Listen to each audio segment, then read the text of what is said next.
Russia testing NATO's red lines has forced the Baltic nations to make necessary changes to its forces, and this growing pressure has pushed them to rapidly overhaul their military structure to protect their borders. Lithuania has introduced year-long mandatory basic military service from January 2 to December 31, 2026, marking one of the country's biggest defense policy shifts aimed at rebuilding a stronger, ready-to-deploy force.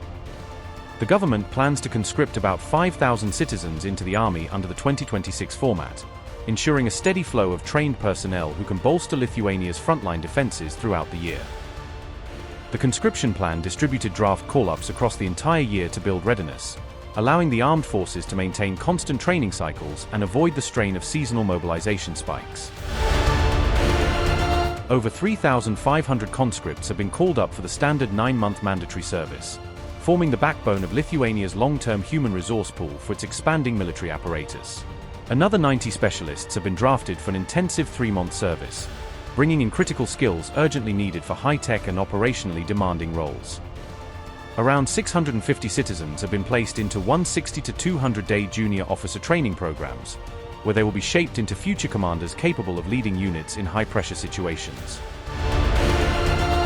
High school graduates are allowed to begin service immediately after receiving their certificates, giving younger Lithuanians a seamless pathway into national defense without losing academic or career momentum. University students have been offered shorter and more flexible service options, a move designed to ensure that higher education and national duty can run hand in hand without major disruption. The 2026 conscription drive is aimed squarely at strengthening national defense, creating a larger, more resilient force that can withstand rising regional threats.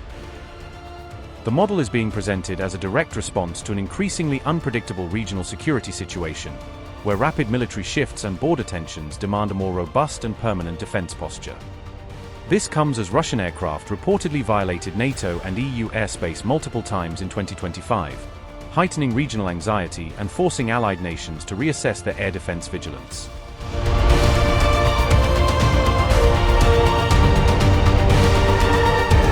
Lithuania reported several airspace incursions that caused airport disruptions and triggered NATO jet scrambles, a stark demonstration of how close and real these threats have become for the country's civilian and military sectors.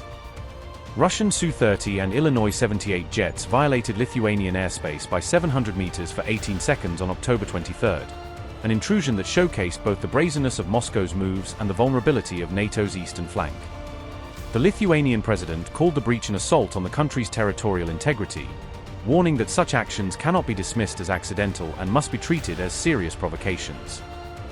From early October 2025, Lithuania reported persistent balloon and drone violations of its airspace, a pattern of low-cost, high-frequency intrusions seen as deliberate attempts to test NATO's reaction times.